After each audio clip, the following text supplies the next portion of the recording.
Good afternoon, everybody. I'm delighted to officially welcome you to this event, which is entitled The European Strategy for Universities and System-Level Reforms, Quo Vadis.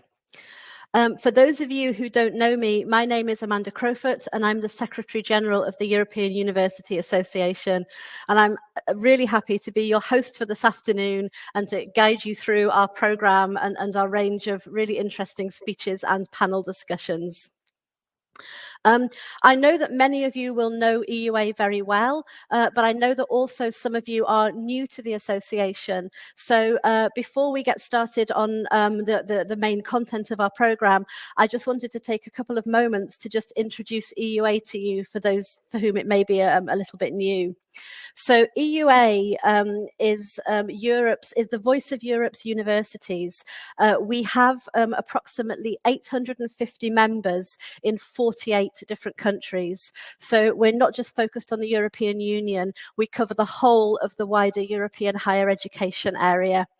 And our members comprise individual universities from all of those 48 countries, and also the national university associations or national rectors conferences in 33 different countries. In 2020, we developed a vision for a new strategic plan and vision for our organisation, which you can see there on the slide. And so essentially, our vision at EUA is strong universities for Europe. And our mission as an association is to support our members to excel in the service to society. We do this through a number of different activities. So we carry out advocacy and we influence public policies, mainly at European level, but also some globally as well. We conduct horizon scanning to identify new opportunities and threats to the university sector. We facilitate exchange and learning and collaboration amongst our members and also support them in building their capacity.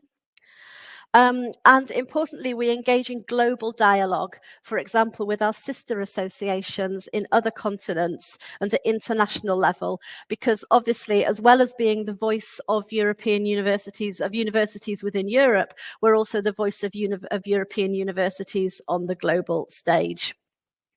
So that's just a quick introduction. Obviously, you can find out much more on our website if you're interested. I'm really delighted to say that this event today, we have a really high level of interest. We have almost 1,800 participants registered for this event from 78 different countries. So as you can see, there's a really high international interest. So people are engaging with this from the EU, from across the European higher education area, and also far beyond it. And I think this shows really nicely that the university community is a global one, and that collaboration in higher education and in research goes far beyond political and cultural borders. Of course, if circumstances had been different, we would have been delighted to be able to welcome many of you to an event physically in Brussels. But due, of course, to the COVID situation, this was just not possible. And so we had to make the decision to switch to an online format. So whilst we were very sad to not see people in person, I think the advantage that this has is it does allow us to have a much wider reach and to really contribute to an international debate about the future of Europe's universities and the wider direction of higher education and research policies, with a global outlook as well as a European and a national and a regional one. So the aim of this event is to bring together actors from all of these different levels to exchange about how to join forces and how to create a good framework conditions for strong European universities that can empower them to work in the service of society and help to tackle the challenges that our societies are facing. So the focus of the event is on the new European strategy for universities and its links with system level reforms. To give you an overview of this afternoon's event, we're going to start with a welcome speech by our president, the president of EUA, Professor Michael Murphy. And after that, we have a slight change in the running order of the programme.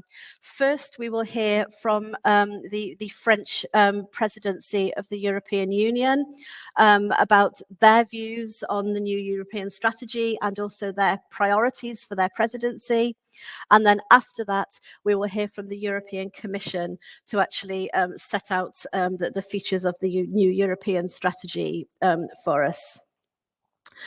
After these keynote speeches, we'll have 3 panel discussions, all in plenary format, and each focused on a particular aspect of today's topic.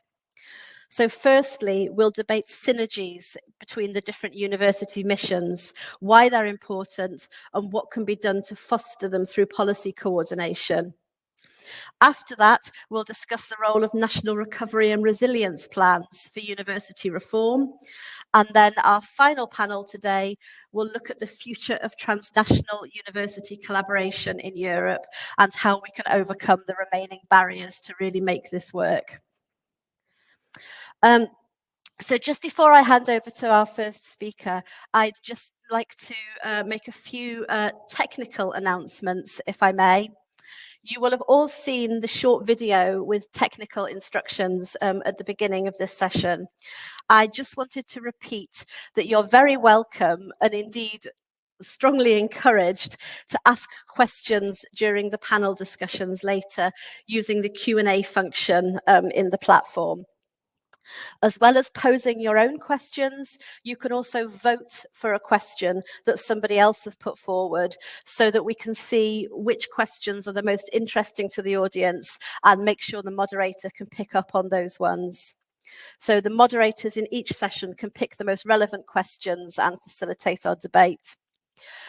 I should stress this is only for the panel discussions.